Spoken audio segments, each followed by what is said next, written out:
Many limitations prevent humans from reaching their full potential, with time being the most significant. To understand time, let us begin with Ella's out-of-body experience. One summer morning, I woke up into a sound of woodpecker. The forest outside whispered songs across the eons. Birds, trees, wind. I lay wrapped in comfort, pillows beneath me, simply being as I be. With eyes closed, mind steady, I was in total stillness. Then motion. I floated up like a balloon. Not in illusion, not in dream, just flight in air with awakened mind. Gravity seems no longer existed. Oh no, my head will hit the ceiling, my head will hit the ceiling, I whispered. Everything in my room appeared colorless, all in beige and smoke. Matter surrendered. I was filled with curiosity, expected the roof would stop my flight, but not at all. The ceiling was a layer of mist, ripples, waves, soft like water, transparent like veil. I passed through my concrete roof, and my apartment building was nowhere to be seen. Since I still felt my bottom sitting in my bed, here I was sitting in a chair, flying in the air of nowhere. Below it was a strange town of an old age.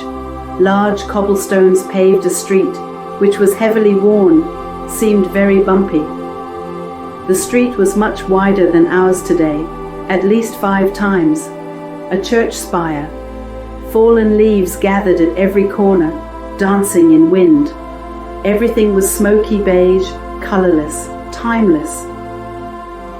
While I wondered, a messenger whispered in my mind, "This is Eastern Europe in the 18th century." The skin could feel a gentle wind of tiny electric needles, poking every pore, thousands of them, which only my mind could distinguish. No hearing, no sight, only sitting on a chair in air. No subjects, only wave in shapes and in motion. A woman in a thick gown and a Gainsborough hat was walking in the street, speaking the bygone era. My feet had to touch her hat, but she could not feel. Then, a man trolling out of woods on my side, he could not see me. I suddenly realized that I had left my body somewhere. A shred of fear passed my mind. "Could you put me back in the room?" I requested with a thought. In a blink zoom, the warmth returned. Birds reclaimed their melody. Trees exhaled. The air moved again. This experience stepped beyond time, beyond number, only frequencies in motion. Past still exists.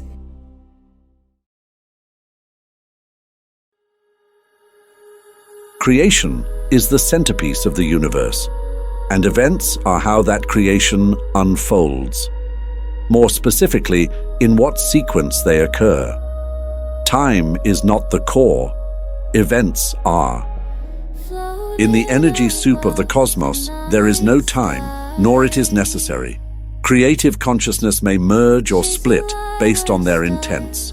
Events can happen simultaneously without limit. When you look into night sky, can you tell which star is the first, which is the second? Man needs time because they are individual bodies that can only experience one event at a time. For instance, you cannot cook dinner at home, meanwhile, working in the office. This one after another action is at the core of time. What is time? Time is the sequence of events, labeled by numbers and organized by relativities. It gives structure to experiences, marking a before and after in a continuous flow of happenings. Things unfold one after another. This progression is time. When you think of time, you think of numbers, hours, minutes, years, symbols that divide the infinity into measurable units. Like language, time is a human invention, a conceptual framework designed to create order within the vastness of the universe. It acts as a boundary, narrowing the infinite possibilities of existence into a linear experience that the human mind can grasp. Time allows for focus, choice, and direction. It brings meaning to change, growth, and decay. It helps individuals live stories with beginnings and ends, cause and effect. Beyond its practical use in measurement, time also functions as a shared agreement, a tool for communication and synchronization among human beings navigating the shared reality. Yet in its essence, time is not a fixed entity. It is not found in nature as an object, but as a rhythm, a relationship between events, a mental construct superimposed on the ever-moving present. I will use two scenarios to clarify and enforce this understanding. The first scenario, the cosmic clock. Imagine a giant golden clock floating in the sky, elegant gears ticking in harmony above a turning Earth. Each day, at exactly 7 p.m., Earth turns to reveal the sunset. The sequence appears perfect. But one night, a distant star explodes. The shockwave moves through space and shatters the cosmic clock. Now, here are the questions for you. Will the Earth stop spinning? Will the sunrise fail to arrive just because the clock is gone? No. The Earth is never moved by time. It spins because it is set in motion in creation, maintained by balanced energy. The second scenario, Jimmy and his mother. In a peaceful village, a boy named Jimmy lives with his mother, Annie. She feeds him at the same hours every day, 7 a.m., 12 p.m., and 6 p.m., guided by a cherished watch passed down from her grandmother. One day, the watch stops working. So Annie follows a new rhythm. She feeds Jimmy whenever he is hungry, without worrying about the time. And yet, Jimmy continues to grow. Because it is not time that grows him. It is the life energy within, guided by the same universal order that moves stars and planets. Biological development is a result of inner rhythm, not the hands of a clock.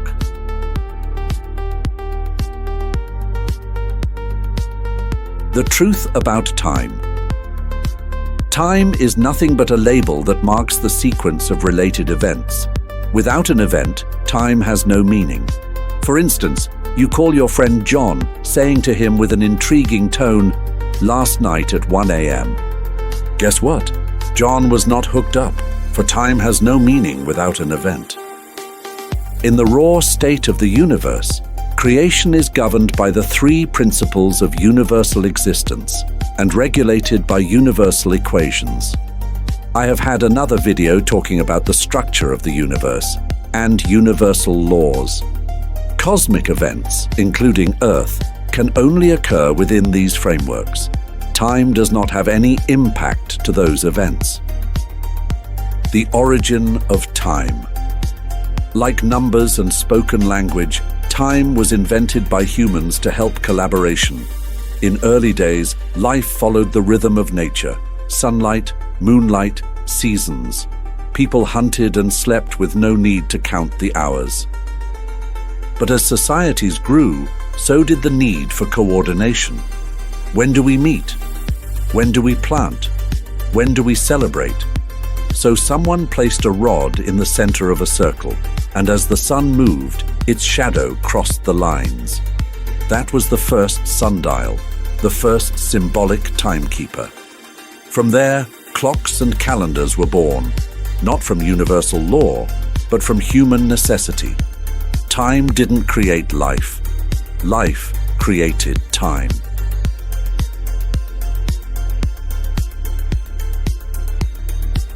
Back to Ella's out-of-body experience, why did she see the stories that occurred a few hundred years ago?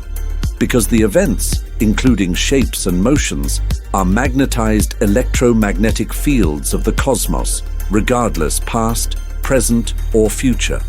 They will eventually become neutral and disappear when people stop recalling them with great emotion. You are free of time limitation. The Earth doesn't need a clock to spin. A child doesn't need an hour to grow. The universe doesn't need your calendar to evolve. Time does not limit you, your mind does. You are able to navigate past, present, and future as you wish. You live in a house which is highly limited space, but you don't feel constrained because you know that you may get out anytime you want. It is the same with time. You are capable of navigating events of the universe. The Earth environment is created and maintained for your ultimate pleasure. Therefore, focus not on time, but a joyful life experience.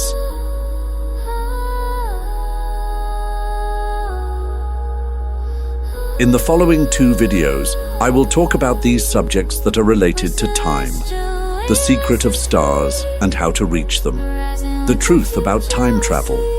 Remember to subscribe and get notified.